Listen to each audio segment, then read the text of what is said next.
Good afternoon, and thank you for coming. We are Barco.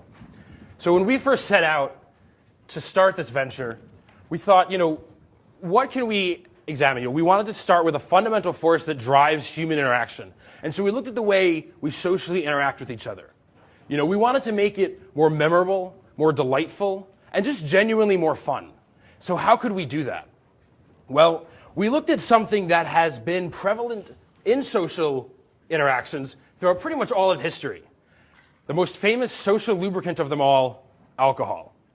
So we set out and we developed a robotic bartender, a series of automated robotic bartenders that will mix perfect drinks consistently every time. So this is Sammy March, a good friend of mine. He is an electrical engineer, a senior in the engineering school here at GW. He has 2 patents to his name, both of which are for an ultrasound case for an iPhone that turns your iPhone into an ultrasound for inexpensive ultrasounds in low-income areas. This right here, my good friend, Elliot Liskin. He is our coding connoisseur. He spent this past summer doing an internship over at Apple. And actually, I don't know how many of you guys have Macs, but Elliot has some code in the most recent version of the operating system that is public. So pretty impressive internship, if you ask me. So we wanted to figure out what is it about the bar experience that we can make better, right? In terms of the business aspect, businesses want people in and out. They want a higher turnover rate because higher turnover rate means more money for them, right? And me, as the customer, I want to get in. I want to have fun with my friends. I want to go out on the dance floor, dance a little bit. I want to get my drink and come back to my friends, right? The biggest factor in ruining this experience for everyone is just the amount of time that it takes to get your drink, right? So we came up with the best solution we could, and that is a robotic bartender, Carlos. And Carlos stands for Contained Alcohol Releasing Logic Operated System. So it's a bit of a forced acronym, but we'll take it, we'll take it. So Carlos actually was a project of mine for a class that I built a couple years back, and since then he's been used in the ABET accreditation of the engineering school here. And in case you guys don't know what that is just the general accreditation of engineering schools across the US. And basically, if you have a ABET accredited degree, it's considered a good engineering degree. So this is the first iteration of Carlos, and it is one ugly looking machine. I mean, this is something that you put in your closet, right? You put it in the closet, you make your drinks at the closet, and then you bring them out to your friends and say, hey, yeah, I made this in the back, right? It is not very impressive. So we decided, what can we do?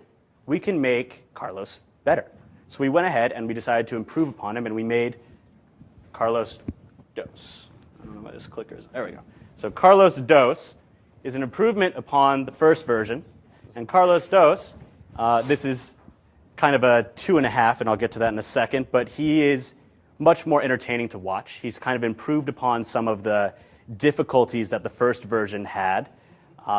Namely, we have this nice little carousel that houses all of the bottles with your mixers and alcohols up top.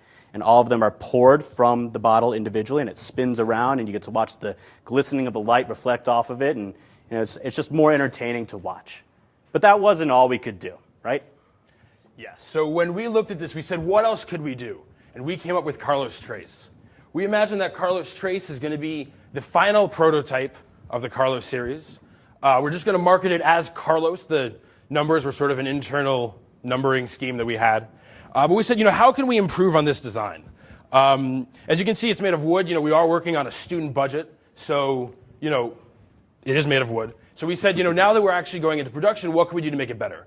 We're going to laser cut it out of aluminum, so it's going to look really, really nice. It's going to be beautiful. But, what does that do for me as a consumer? Even if it looks it's the most gorgeous thing on the bar top, it's awesome. But what does it do for me as the consumer? You still have to go up to the bar and wait 15 minutes to get a drink. So what we did is we went out and developed an app. And I have an app that I can show you right here. This is the Carlos app where you will be able to, you can play around with it. You'll be able to just select a drink and click the Order Now button.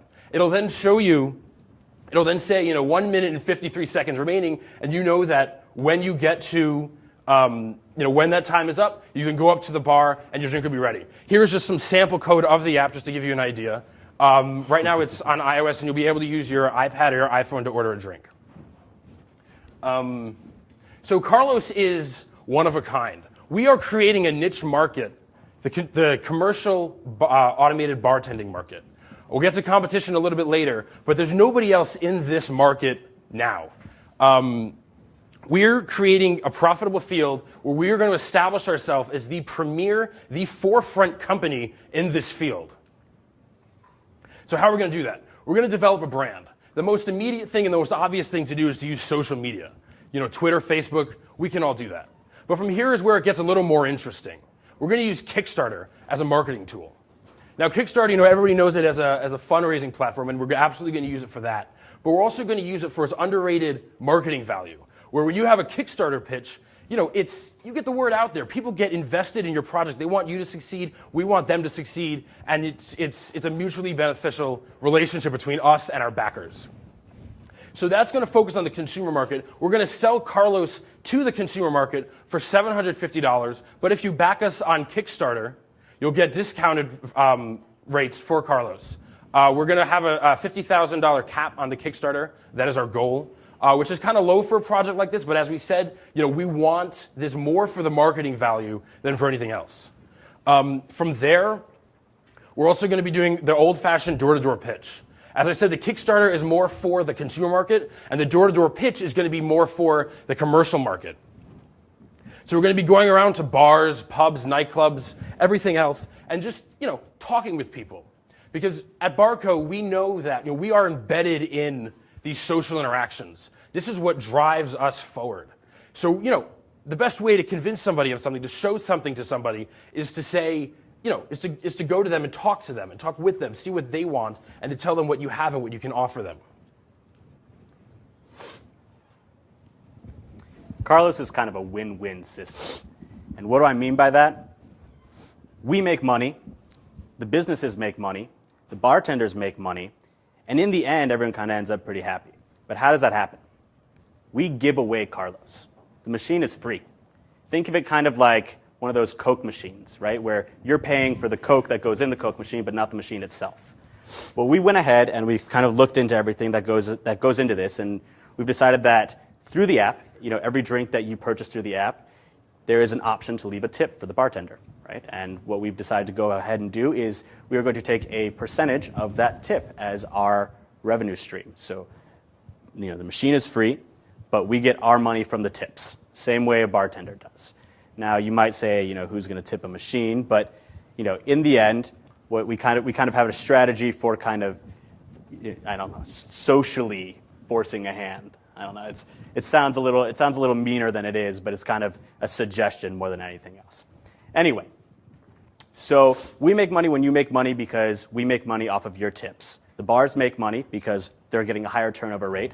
The bartenders are making money because now what's happening is they can focus on their drinks, making money, making their tips.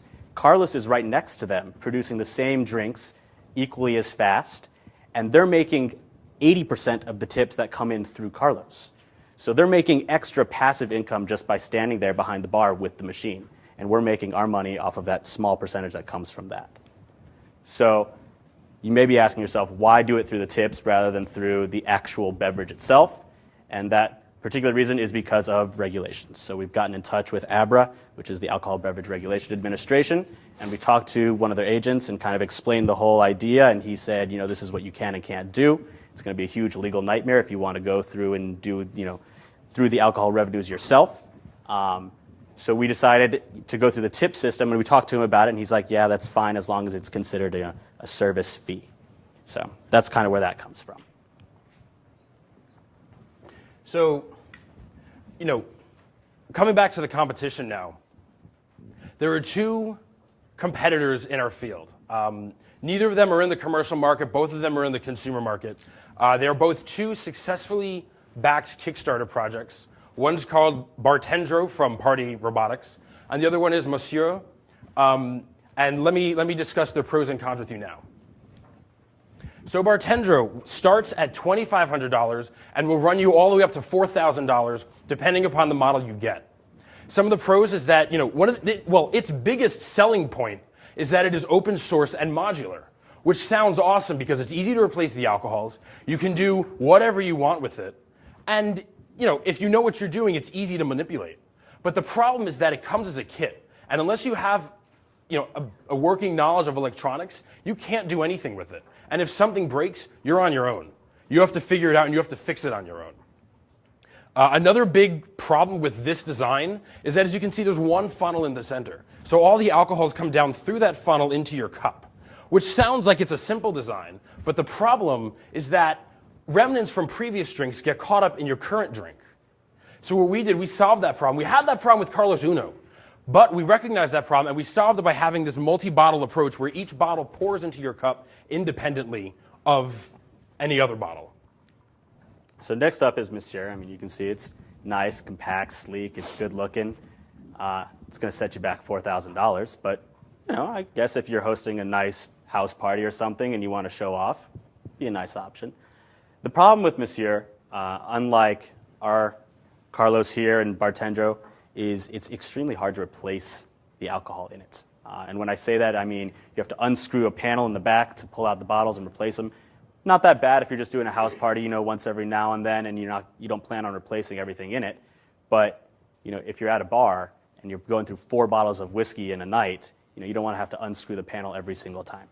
Right? So here are some of the financials. These numbers we got from finding out how many bars are in the DC area. We're focusing on the DC area first. How many bars are in the DC area? How many people frequent those bars on a weekly basis on average? And then the average selling price of an alcoholic beverage.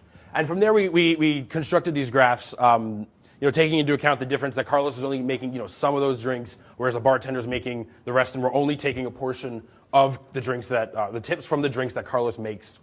So as you can see, we expect to see a nice amount of growth our first year because that's when we're having our Kickstarter project, and we're also going to be using that door-to-door sales approach that we talked about earlier.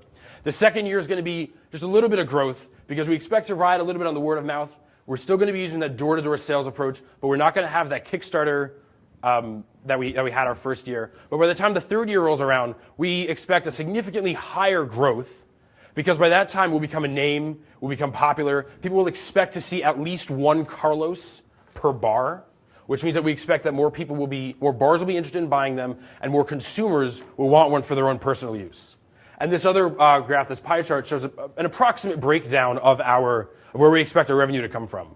We expect that mostly it will be coming from the bar market, the commercial market, with about 20% coming from the consumer market. So for our manufacturing cycle, we want to be simple and direct. Want to cut costs where we can and be, no extraneous costs here.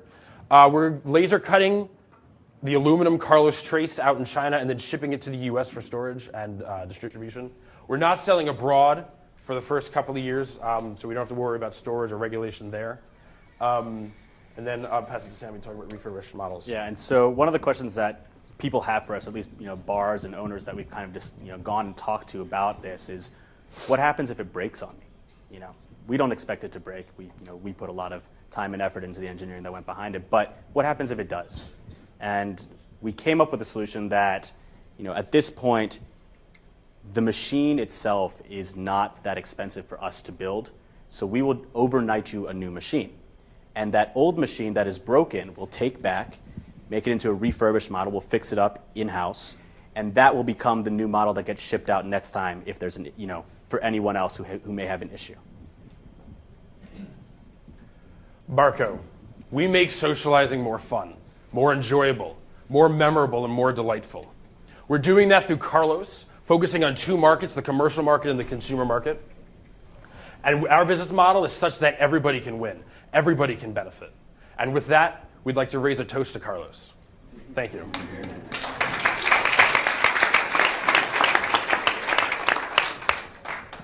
So now we'd like to take questions if there are some. Is this exactly what it would look like? No, so this is just a model? This is just a prototype. Yeah, as we said, this is kind of, we understand there are wires everywhere. It's very technical looking. We understand. As we said, this is kind of Carlos 2.5. It has the same design as Carlos Dos with some of the features of Carlos Trace. So it's in between, but as we said, it's going to be significantly cleaner. Aesthetically pleasing. Aesthetically pleasing, exactly. That's the goal. Than this. That's Yes, the goal. Exactly. Yeah. Can you just describe, what you envision it doing? I mean, clearly it's going to rotate in some fashion. And Sure. So I'll give you a kind of brief breakdown. So say you order like a whiskey sour, right? Maybe one of these bottles has sweet and sour mix and the other one has whiskey in it. So what will happen is, say this bottle back here has whiskey, this whole carousel rotates forward, the whiskey's front facing, and then that bottle twists upwards, raises, and pours your whiskey into your cup. And then what will happen is that'll come back down, it'll spin, the sweet and sour mix will come front and center, tilt up, pour into your cup, come back down. And so, some of the things that we're thinking about adding on to the third version, the one that we're going to send out for production, is adding kind of a queue system to the bottom. So if there are 10 or more people, say at the bar, and they're all trying to order drinks at the same time, we don't want Carlos to all of a sudden just be pouring, 10 different liquors into the same cup, right? So what we're going to do is we're going to have a kind of a rotary base down to the bottom with 10 cup slots. So it'll fill up one cup, move the cup over, fill up another cup, move the cup over, and that way, in case someone isn't there right away, we can still come back to them, and they'll come up to the bar, and on the phone they'll say, "I'm here," tap a little button, it'll spin forward to their drink, they'll pick it up, and they'll be on their merry way. Yeah. How does it measure accurately the ounces poured? Because So- that's a huge part of the profitability of Right. So one of any the of things that those we wanted to establishments. make sure of was that there wasn't overspill, and that is exactly what you're saying. Right. It's a huge issue for bars with Huge. some guy lines up 10 glasses and just pours down the line, and all of a sudden he lost 20% of all the liquor that he had that night. Well, so what we've done with Carlos in this version is it's entirely timing based. In the next version, we've changed that to be using an IR sensor. So what it does is it points down and it measures the distance from the liquid up to where you are. And as that cup fills up, it'll say, "Oh wait, here we go. This is the part where we got to stop." Cuts out right there, and it moves on to the next one. Well, I think there are also things that you can put in the end of the bottle that will measure Yeah. an accurate amount of. Yeah. Okay. But I'm sorry, but do you have to use your own bottles and? No. So that's one of the fun features about this particular model is it comes with these clamps basically, and so these bottles we just brought in because there's some nice looking bottles for show, but basically as long as the bottle fits under this clearance, which will add a little bit more space in the next generation, any bottle's okay. So if you want to put a bottle of Jack Daniels in there versus a bottle of Maker's Mark, do whatever you want. Well, that's going to have to be behind glass. I mean, you don't want a So, drunk yeah, person so- standing in front of 10 bottles of No, of liquor course. that can. So the third generation, the one that has the rotary at the base, there's a plexiglass shield in front. So that way, if I come up to the bar and I see 10 glasses right there all filled up, I can't just reach in and grab all 10 and walk them over to my friends. Yeah. So So when you come up to the bar, you press "I'm here," the little plexiglass shield opens up, you reach in, you grab your drink, and you move on. Two questions. I mean, how do you get around the Alcohol and Beverage Commission of you basically serving yourself with regards to underage drinking and things like that? So one of the things that we asked when we kind of looked into the whole idea was whether we would be legally responsible for that.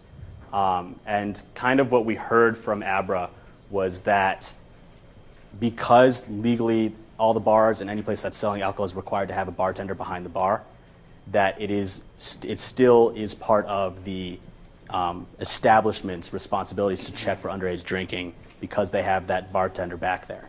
So, and one of the ways that we've kind of been trying to promote that idea is to have Carlos behind the bar, Right. and the bartender has to hand the drink to the person rather than the person just reaching in and grabbing it themselves. Right. So second question, I want to explore your kind of the decision on your revenue model with regards to percentage of the tips.